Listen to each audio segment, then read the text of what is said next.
Hola a los amantes de la física, pues ya hace tiempos no había hecho un tema sobre un tema relacionado con física. Entonces, hoy les presento vectores R2 o también conocido como bidimensional.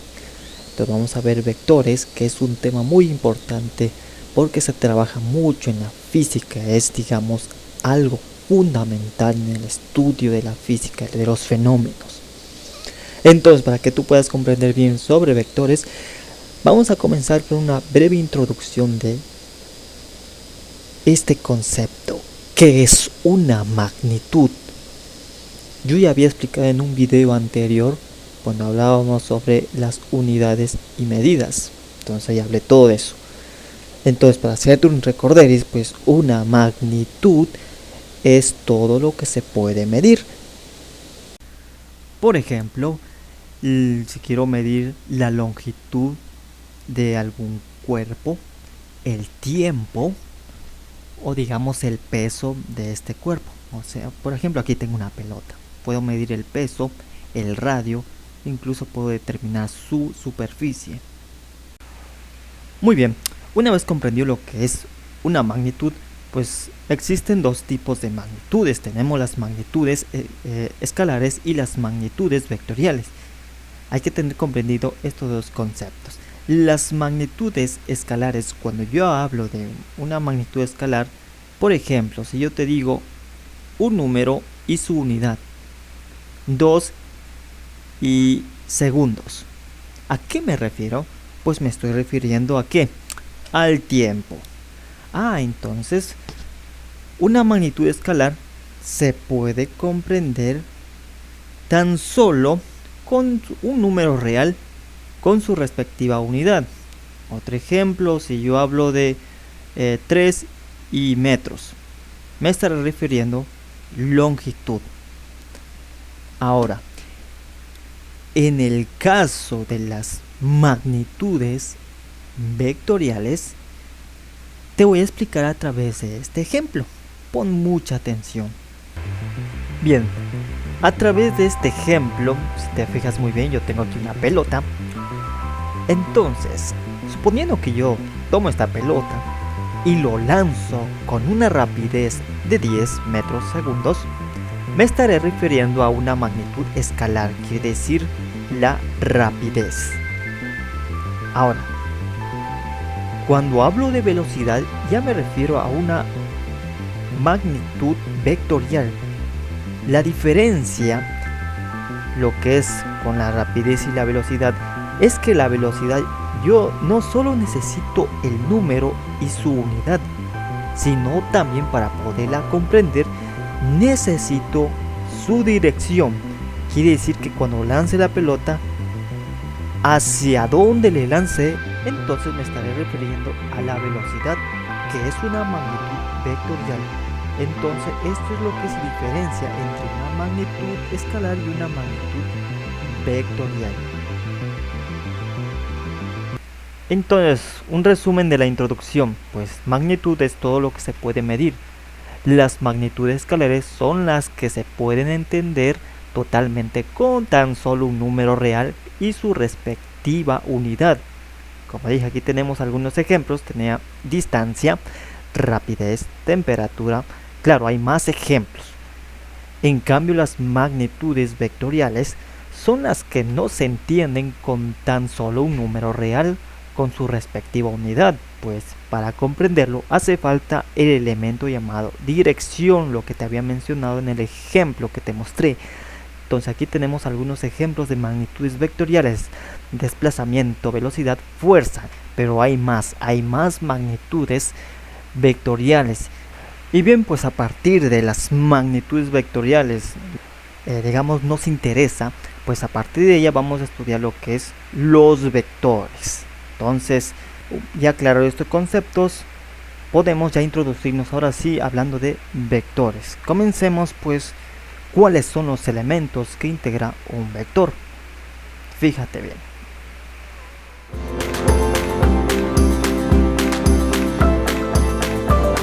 Bien, los elementos importantes que conforma un vector, pues te explicaré a través de este modelo que tengo aquí de un vector.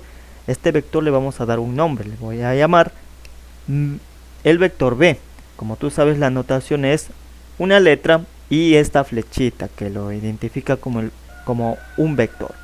Ahora, los elementos del vector, pues tenemos el punto de aplicación del vector, si te fijas bien.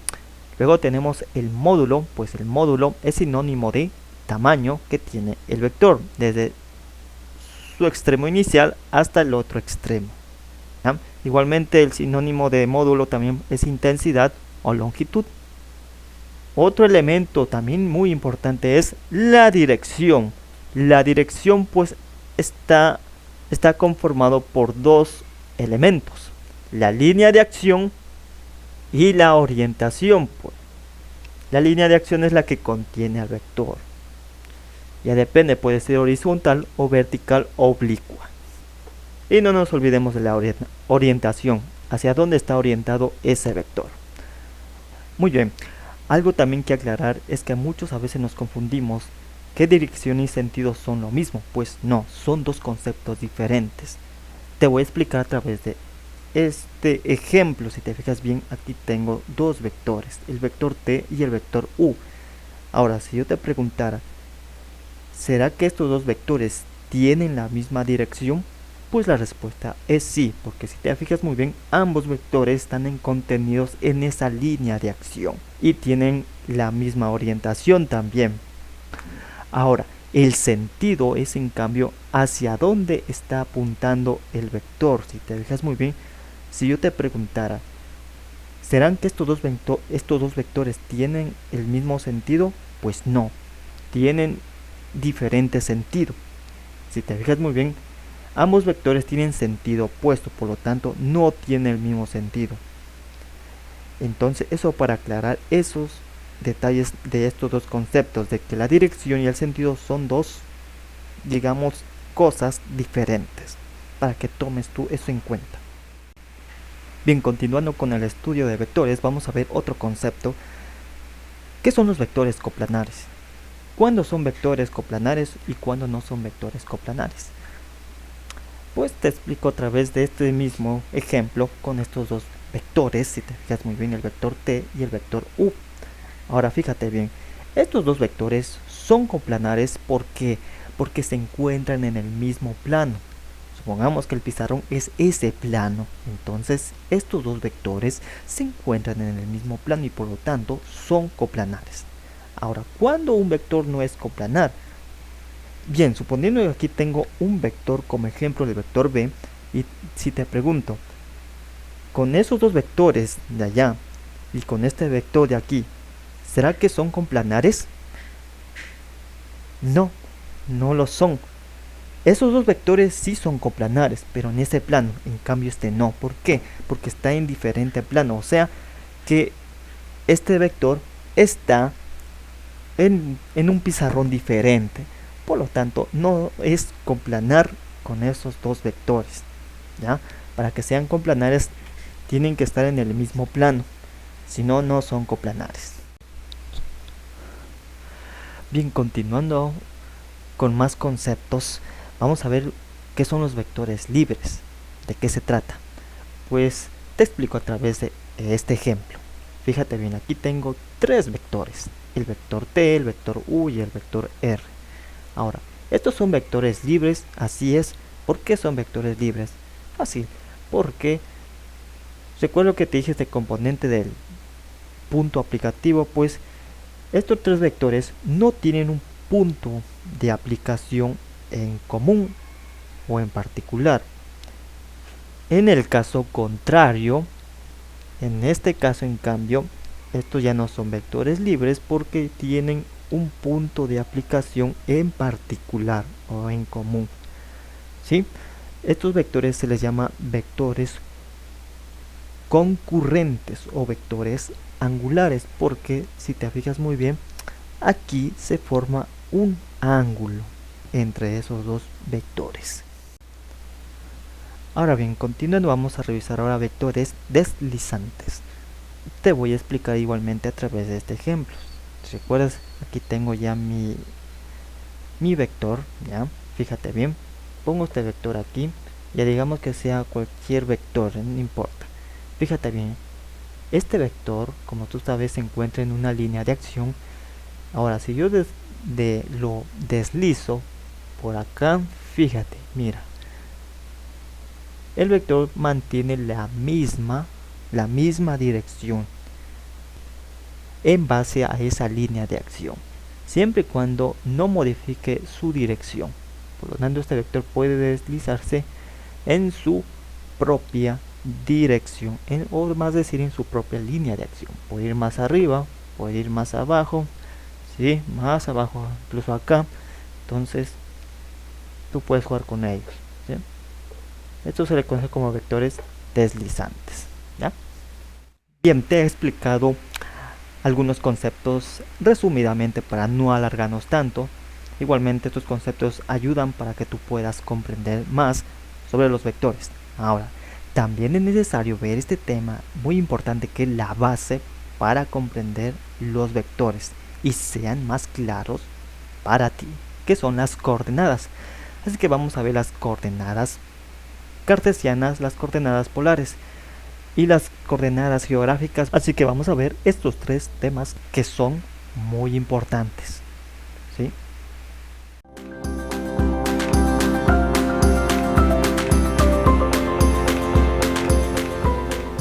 Bien, te voy a explicar las coordenadas cartesianas en base al espacio bidimensional. Cuando me refiero al espacio bidimensional me estoy refiriendo a esto, ¿ya? Entonces, con esta introducción pues vamos a ver algunos conceptos que tienes que conocer. Primeramente, las ejes Y se llaman las ordenadas y los valores de X son las abscisas. Y bien, tenemos el punto llamado el origen de las coordenadas, donde se intersecta las ejes Y las ejes X perpendicularmente, donde se forman los cuatro cuadrantes. Bien, continuemos. Ahora, ¿qué es un par ordenado? Pues un par ordenado es la intersección de un ordenado y una abscisa. Por ejemplo, fíjate, digamos que yo aquí tengo, voy a intersectar este 3, digamos, con el 2. Y fíjate bien, entonces aquí se ha formado un punto. Ahora, digamos que este punto yo le voy a llamar el punto A. Entonces, coloco las abscisas, el 2 y el 3 de las ordenadas. Mira, aquí tenemos un par ordenado. Si te fijas bien, van en orden. Primero van las abscisas, que representan los valores de X, y después va la ordenada, ¿sí? Por eso van en orden. Esto entonces es lo que se conoce como coordenadas cartesianas, ¿sí? Van de esta forma. Entonces, la forma de representar una coordenada cartesiana es X, un valor de X y otro valor de Y, ¿sí? Entonces, esto representa una coordenada cartesiana. Otro ejemplo, si te fijas, digamos, intersecto entre menos 4 y digamos menos 4 y menos 4. Entonces aquí una posición de un punto, pues como tú sabes, aquí tengo una coordenada cartesiana, voy a llamarle B, ya. Fíjate bien, tengo menos 4 y menos 4. Listo. Aquí tengo otra coordenada cartesiana. Entonces, fíjate que un par ordenado me permite localizar la posición de ese punto en este plano. Fíjate. Y de igual manera, si te fijas muy bien, este punto está localizado en el primer cuadrante. Y este otro punto está localizado ¿en cuál cuadrante? Pues en el tercero. Pues como tú sabes, están divididos por 4 cuadrantes. El primero, el segundo, el tercero y el cuarto. Por si acaso ese detalle. Bien, con eso pues continuemos. Bien, ahora te voy a explicar las coordenadas polares. Te voy a explicar a través de este ejemplo. Fíjate bien, aquí tenemos nuestro modelo vector y ahora, tomando como referencia, voy a tomar el eje numérico de X como referencia de origen, ¿ya? Entonces fíjate, digamos que yo tengo este vector, ¿ya? Y fíjate muy bien, digamos que realiza un giro, digamos un giro hasta aquí. Fíjate bien, hasta aquí. Y listo, digamos que realizó un giro de 120 grados. ¿Ya? Muy bien. Ahora, suponiendo que este vector, pues, digamos, tiene una longitud, ¿no es cierto? Una longitud de 10 metros, ¿ya? Fíjate muy bien, de 10 metros. Ahora bien, ¿qué tiene que ver esto con las coordenadas polares? Pues las coordenadas polares se representan de esta forma, si te fijas. ¿Recuerdas esa R? ¿No es cierto? Esa R me representa ¿qué? Me representa, bueno, deja marcarle bien que no se ve bien. Ahora sí, esa R me representa el radio del vector. Entonces, el radio del vector. Y el otro, pues, tenemos que el ángulo, dicho ángulo, yo le voy a llamar ángulo teta, no hay problema, ya, ángulo teta. Este ángulo, pues, es lo que representa el giro, cuánto ha girado el vector desde su eje de referencia, digamos, que es la X. Listo. Ahora, ¿cómo represento este ejemplo como vector polar? Pues fácilmente escribo los 10 metros y 120 grados. Y fíjate, hay una cosa, mira. Aquí tengo un par ordenado, solo que se representa de esta forma. Y ya no es cartesiano, sino ahora es polar, por estas características. Fíjate, entonces tenemos el radio del vector y el ángulo de giro del vector. Pero ojo, cuando me refiero al radio del vector, me estoy refiriendo al módulo del vector, que tú sabes que el módulo es el tamaño o la longitud de ese vector. Muy bien, continuando ahora vamos a ver las coordenadas geográficas. ¿En qué consiste eso? Pues las coordenadas geográficas, si te fijas muy bien, se representan en un par ordenado de esta forma, donde si te das cuenta, R pues representa lo que es la longitud del vector, el rumbo del vector. Ahora fíjate bien en este detalle en el plano cartesiano. En vez de poner las ejes y acá las ejes X, pues puse los puntos cardinales, porque en eso es lo que se basa las coordenadas geográficas, ¿ya? Entonces tenemos norte, sur, oeste y este. ¿Listo?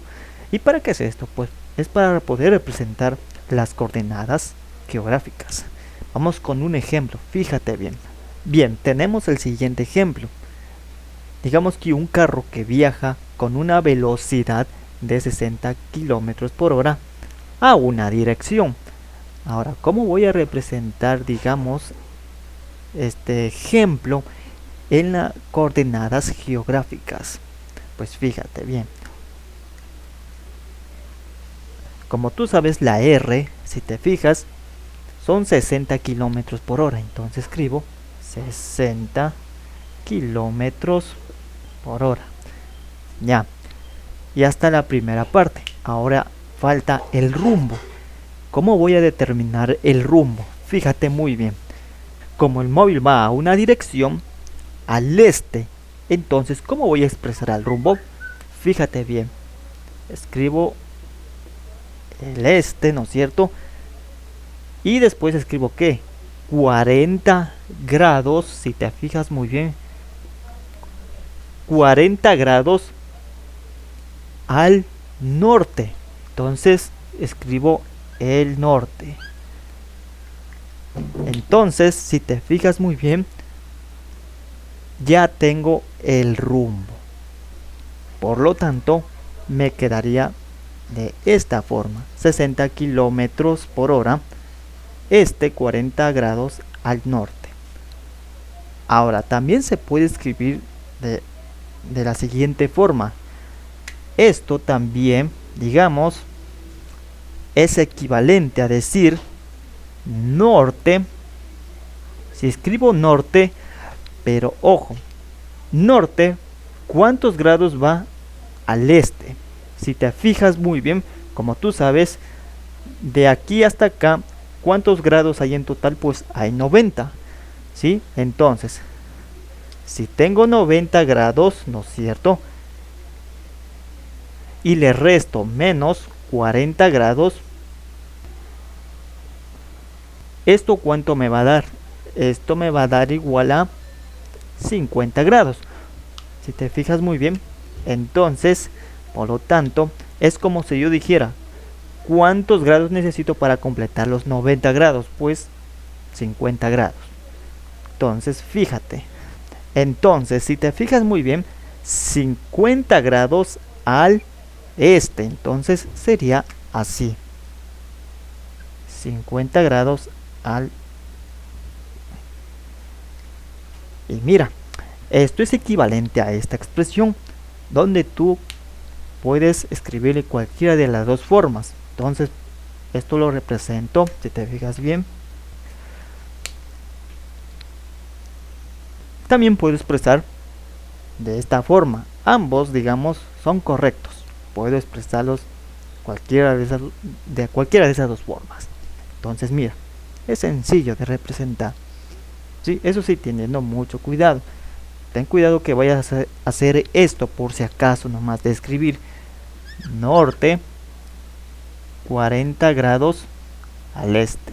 Digamos que tú escribes de esta forma, ¿no es cierto? Y fíjate, esto no es equivalente a esto, por lo tanto esto está mal, ¿sí? Muy bien, aquí tenemos otro ejemplo, digamos, de un móvil que viaja a una velocidad de 10 kilómetros por hora a una dirección. Entonces, ¿cómo lo represento esto en coordenadas geográficas? Pues mira, aquí ya tengo los 10 kilómetros por hora que representan la R. Por lo tanto, escribo ya los 10 kilómetros por hora, que ya tengo la R. Ahora necesito determinar el rumbo. Entonces, ¿cómo determino el rumbo? Fíjate bien. Escribiría sur, ¿no es cierto? Sur, a ese que representa el sur, y hacia cuántos grados está yendo al este. Pues es 20 grados. Entonces, por lo tanto, escribiría 20 grados al este. Si te fijas muy bien, ya he determinado el rumbo. Ahora, puedo expresarla de otra forma siempre y cuando esté correcto. Así es, si te fijas muy bien. Ahora vuelvo a escribir, ¿sí? Escribo la R, ¿no es cierto? Si te fijas muy bien. Ahora, también esto puede ser equivalente, si te fijas muy bien. Escribo este. Ahora, ¿cuántos grados, digamos que yo tome de aquí hasta acá? ¿Cuántos grados hay de aquí a acá? Entonces, fíjate bien, como te había dicho anteriormente, la suma de ellos me va a dar ¿cuánto? 90 grados. Entonces, como aquí yo ya tengo 20 grados, ¿cuánto necesito para completar los 90 grados? Y por lo tanto es 60 grados. 60 grados. Por lo tanto, sería 60 grados al sur. Y por lo tanto también puedo expresarle de esta forma, ya que ambos son, equivalentes. ¿Sí? Entonces lo importante es que sepas qué es lo que estás haciendo, ¿ya? Muy bien, hasta aquí pues voy a concluir. Espero que te haya gustado este tema. Ojo, aún hay mucho más que revisar de vectores, así que si me da el espacio ya haré, digamos, la segunda parte de vectores, que es un tema muy interesante, ¿ya? Porque necesitas esto para trabajar lo que es en los demás temas de física, el movimiento, desplazamiento, todo eso, ¿ya? Entonces, si te ha gustado este video, pues tú puedes compartirlo. Igualmente esto es gratis, ¿sí? Muy bien, así que muchas gracias y nos veremos para la próxima. Bye bye.